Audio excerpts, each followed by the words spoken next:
Back in the days of the PlayStation 3, a lot of games developed for the console were very experimental. They either hit the mark and introduced players to new ways of play, such as Journey, Little Big Planet, or Uncharted, or flopped and were forgotten like Heavenly Sword, Puppeteer, or Mod Nation Racers. These days, games don't try to stray outside the box as much as they used to.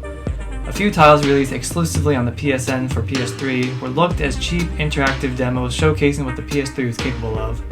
These odd and unusual games were considered interactive art and don't really provide much replayability outside your initial playthrough, which vary from a few minutes to under an hour. Technically, these are considered Demoscenes, an art subculture that started in the late 80s focused on demos that revolve around audiovisual presentation. They're created to show off programming, music, and visual art. Unlike the following being published by Sony for the PlayStation 3, Demoscenes typically are shared at festivals called demo parties and are voted on by those attending and are also released online. It's said that Demoscenes have direct and indirect effect on game development and can help create new techniques in programming, animation, art, sound, and music. For this video, we're going to be looking at 3 of the weirdest PlayStation games I've ever played and have experienced. First off is Detune, a game where you basically torture a man in a chair in the most innocent way possible. Whether it's torture or the man is simply high is up for discussion. This PlayStation exclusive was developed by a German group of demo makers known as Farbrosch under the name The Product in 2009. This group has created many demo scenes and won a ton of awards for their work. Now, when I was younger and purchased this game in 2010, I purely purchased this extremely cheap game to gain some quick trophies, but ended up with the most bizarre experience I ever had in a video game. There's a number of changes the character can go through: a balloon head, a ghost head, an elephant head, and an angry looking face. You'll pump the trigger go as far as you can and then deflate your work when you want to change. He can get up and run around the chair, or you can be really trippy and add an effect to this. Pressing buttons and experimenting is the basic point of the game. There's no true objective here. You'll get at least 5 minutes of enjoyment, but after that, nothing more. Other than the easy 100% in trophies, this game is probably best suited for a young child who's amused by the changes and shifts in the character. For our second weirdest game, we have Linger in Shadows. It was released a year before Detune in 2008.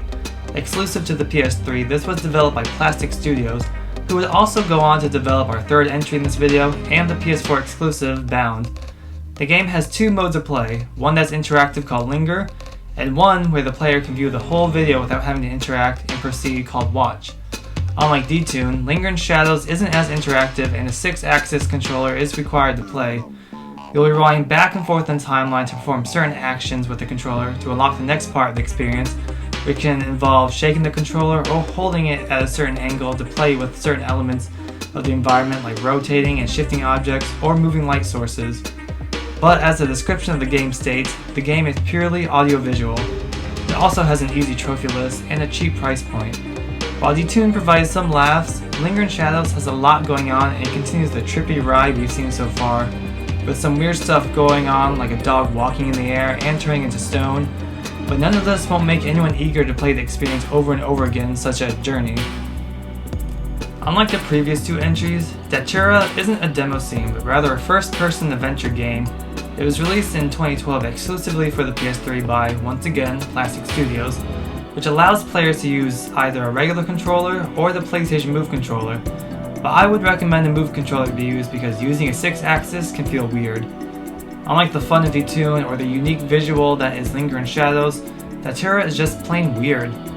Unlike the other 2 entries, Datura has more of a plot, so to speak, but the plot lacks clarity and will leave you confused rather than satisfied. If there's any interpretation or symbolism within the game, it's lost in the process and extremely confusing. The game feels like a way to show what the PS Move is capable of, and unlike the previous 2 games, the price point is hefty for a game you'll probably only play once if you don't get bored first. The game starts off in an ambulance, but after removing a heart monitor, an EMT tries to use shock paddles to bring us back, only for us to wake up in a mysterious forest. You'll discover landmarks to mark on your map and solve puzzles, only to experience scenes from different time periods and environments on what may be flashbacks or something else. Nothing is ever clear in the game, but between the disconnected hand and the simply confusing plot, Datura will leave some kind of impression on the player. Before this video, I never knew what a demo scene was or that there was a whole subculture for this unique art style. and I ended up learning something new. Hopefully you did too. These games are so different, so bizarre, and are worth at least one playthrough for the experience alone, at least Detuned. These days, they might not be much, but back then, some of these were a showcase of what the PS3 was capable of. What weird or unusual games have you played on the PlayStation 3, or any console in general? Let me know in the comments, and please like and subscribe. I put out new videos every week. Thank you for watching, and I'll see you in the next video.